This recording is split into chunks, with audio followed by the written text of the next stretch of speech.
totally oblivious to the world.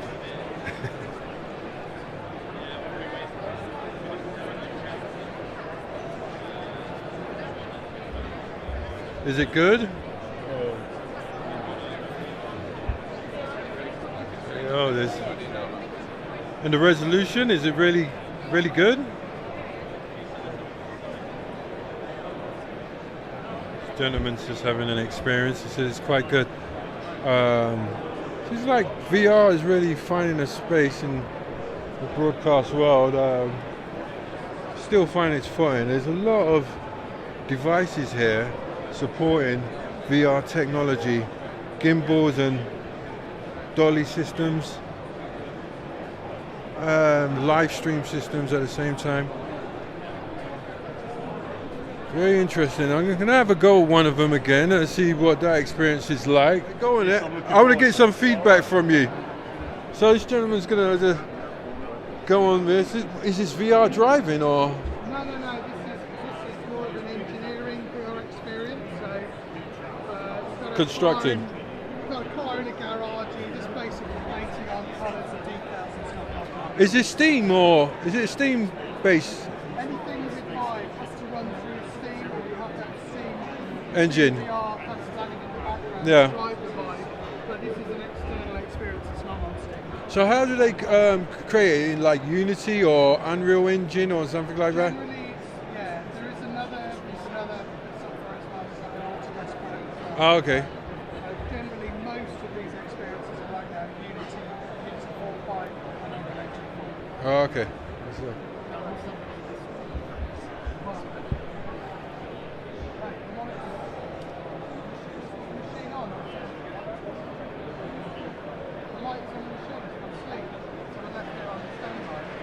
Wiggle the mouse. So how do the controls feel in relation to what you're seeing? I mean, the motion is no lag? It's no lag at all. It's really impressive actually. Although I'm just still sat down. Yeah, looking at a pair of floating controllers. It's amazing, and the depth perception is really impressive actually. Very accurate. My only criticism is at this kind of distance from my eye, the sensor, it's really clear, it's in focus, I can see AMD on the controller, it's really nice. As I'm moving out, you can't see much. I suppose that's because of the low pixel resolution. Yes. In relation to how close the tiny screens are to your eyes. True. So, I mean, on the screen, it's actually quite difficult to read the lettering as well from that distance. From here it is, and then when you get it to you can see it there. Yeah, it's quite. Right, so I guess that's just the resolution. Hi. I see the setup looks like it's augmented rather than VR, even though it says VR experience. Which is it? VR experience or? So this is virtual reality, so it's a 360 environment within a headset, and then augmented is through the phone. Through the phone. Like Pokemon Go.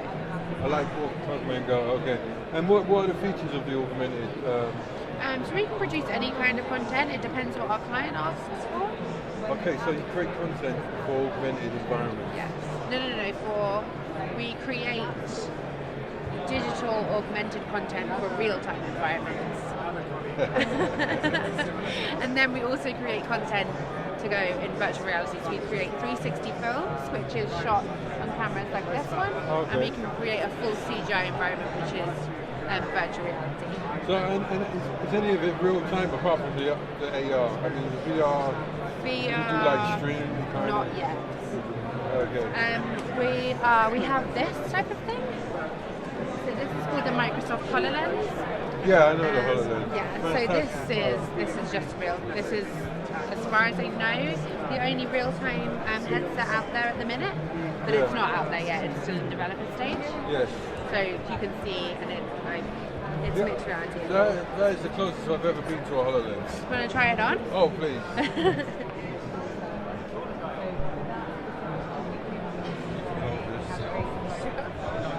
All right, so as I said, I should make a... It's a flower.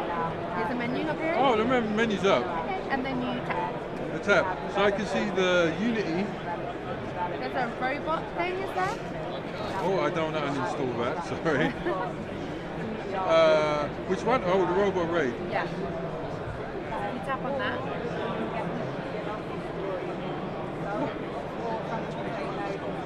So, if I unpin it, what does that mean? Does that mean like to remove the... How do I get rid of that sub-menu? I'm not sure. You just tap onto it, see what happens. But that's the only thing with the HoloLens at the minute. You can't see what... There's no viewfinder, like, for us. So we can't see what we're seeing, exactly. Ooh, that was spooky. Alright, this thing's still up. Maybe if I go to... Start again? Oh, I like that. Oh, I like that. Come on. Alright. I got uninstalled. Or unpinned.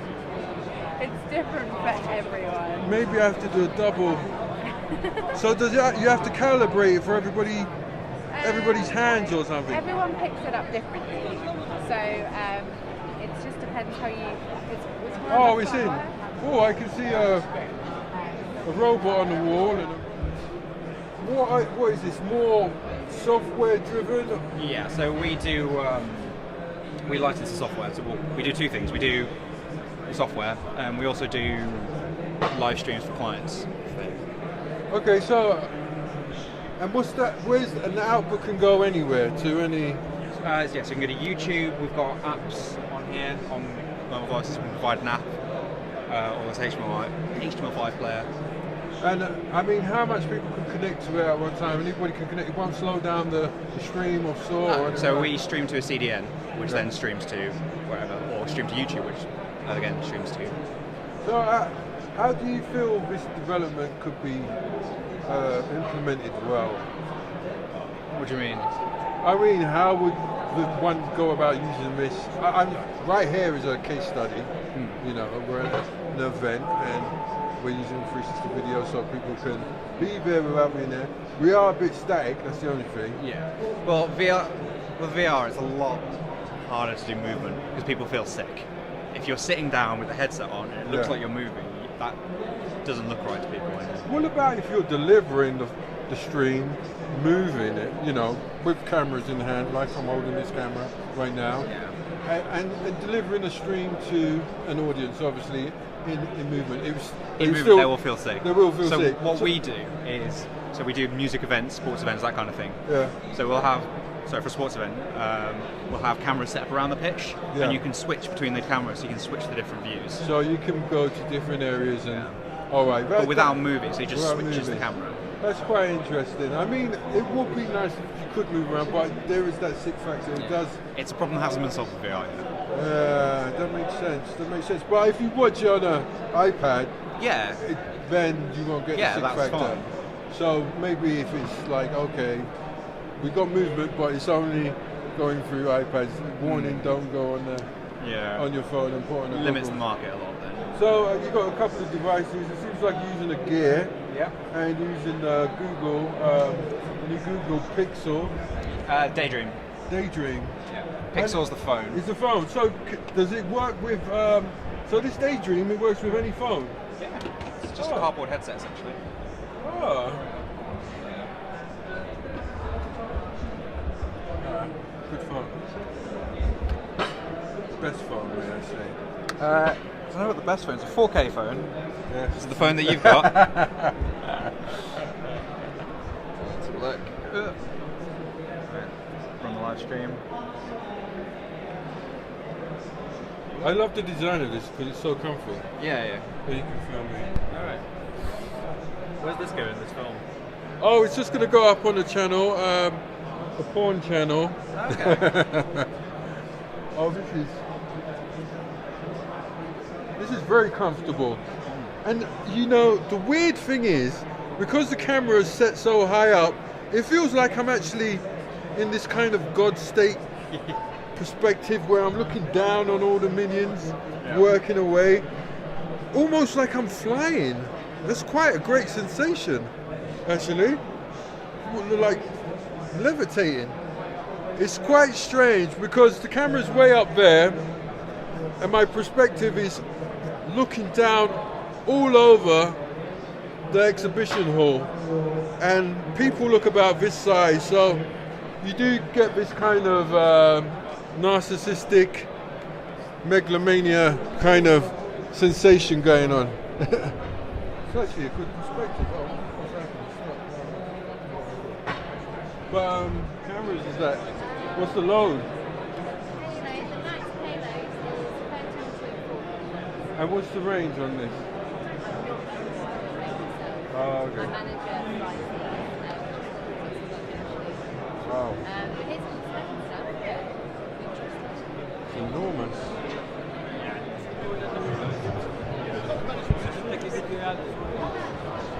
YouTube'dan da koyabilirsin her şeyi.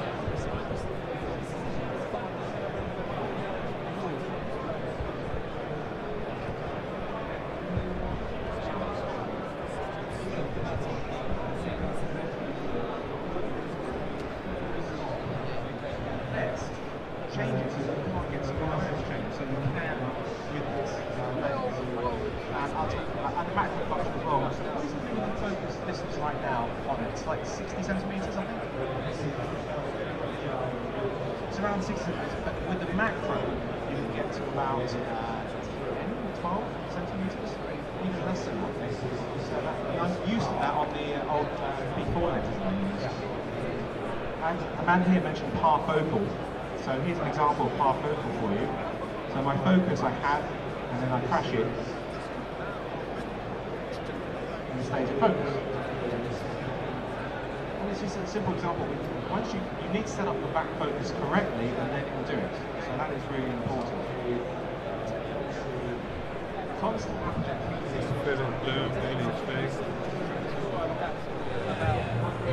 So how's it going now? It's going really well. We're just, one of the reasons for being here at this time is we're trying to promote and sell our premium courses, our training courses to industry. So we're talking to people about the courses that we currently have, as well as the courses that we're developing. Do you have like direct relationships still with like BBC and other broadcasters? Yeah, even more than in your day, probably. Probably. So Arena Digital, Gearhouse, Telegenic, Arkiva, Ericsson, loads of companies. So the students directly get Yeah. a chance to go and do some work experience. They there. get work experience, internships. Internships. Generally, between their second year and their third year is the way that we do that. And is that part of their kind of their major project or something like that? Not necessarily. They can take the information that they've learned and apply that to their final major project. Yeah. And how is it on the interactive side? Oh, I don't know much about interactive design. In terms of the interactive TV at all? One of my students did a project on interactivity, but we're not really. Just focus really on the hardware broadcast. Yeah, it's the underlying technology that we're teaching the most. Principle, yeah.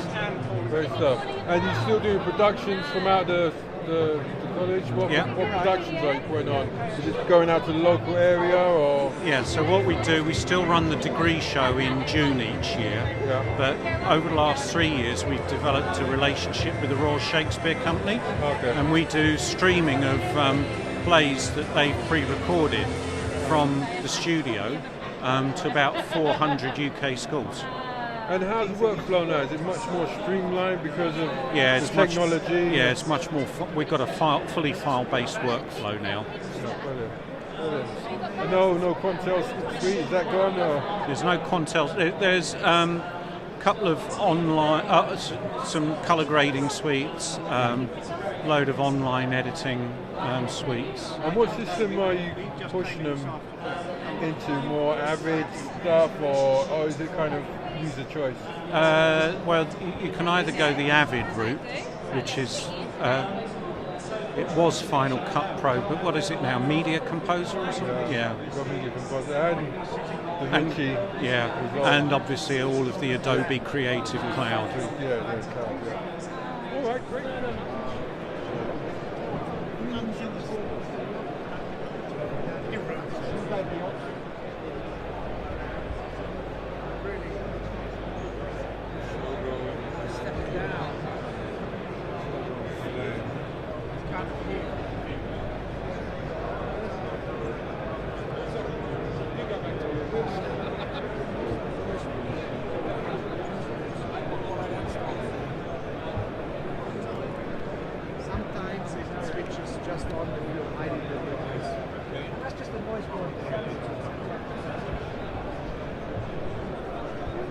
Thank you very much.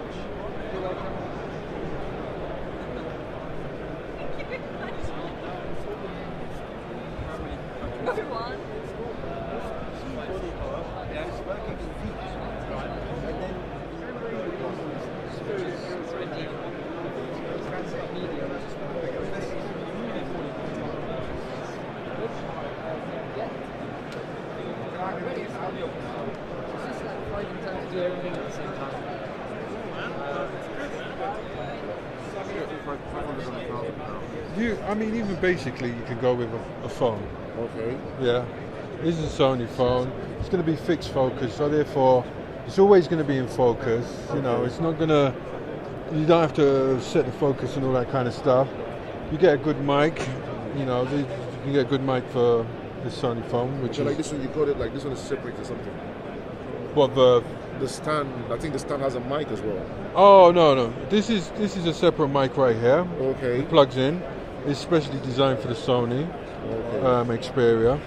And then I got this gimbal. This is a stabilizer, so I can walk around, get smooth shots. You know, if I want to get any movement, you know, it will make it smooth and make it professional. And I'm shooting on my phone, which can shoot 4K if I want to, but it's not necessary for YouTube because not much people watch stuff in 4K anyway on YouTube. Maximum they will watch it is 1080p. So I shoot at 1080p at 60 frames per second, which will give you a very nice, realistic, which is good for live and broadcasting kind of footage because it's a higher frame rate. So you can start with, you know, for instance, like I said, a good phone. This is a Sony Xperia. What about the iPhone? iPhone, you can use the iPhone as well. It's good for it as well. You could use that if you have one already. You can just get a stand and get some mobile accessories, a good mic, yeah, which goes into the iPhone. You can get some Rhodes and stuff like that, little small portable ones. And if you wanted to go for a kind of more DSLR kind of thing or micro 3/3, you look at something like the Panasonic. They got around there. Well, that's like I think that's coming in at £1,000. But it's a brilliant camera for its price for doing like YouTube-y stuff. Then you have the Sonys as well. But I suggest you want something which you can just set up and let record. Problem with the iPhone, what I say as well, is that's why I haven't got an iPhone, is the fact that the iPhone doesn't have an SD card slot. So you run out of memory very quickly. You know, now if I run out of memory here, I can just stick in another card. I got a big card in there already. I got a 128 gigabyte card in here, so I could be recording for quite a long time at 1080p at 60 frames per second. You're going to need some lights, any kind of light will help. You don't have to go blow the budget for that, and you know that's kind of real setup. You know, just to get the YouTube going. And it's a very fast focus as well. Ooh, that's real quick. Very quick. What lens is that? Is it because of the thermal or I don't know? That's the metering. Just the interface, and here you can just touch what you want to have in focus, and it will track you. Oh, it's got a tracker on and there. the focus will follow you. So they have isolated studios. The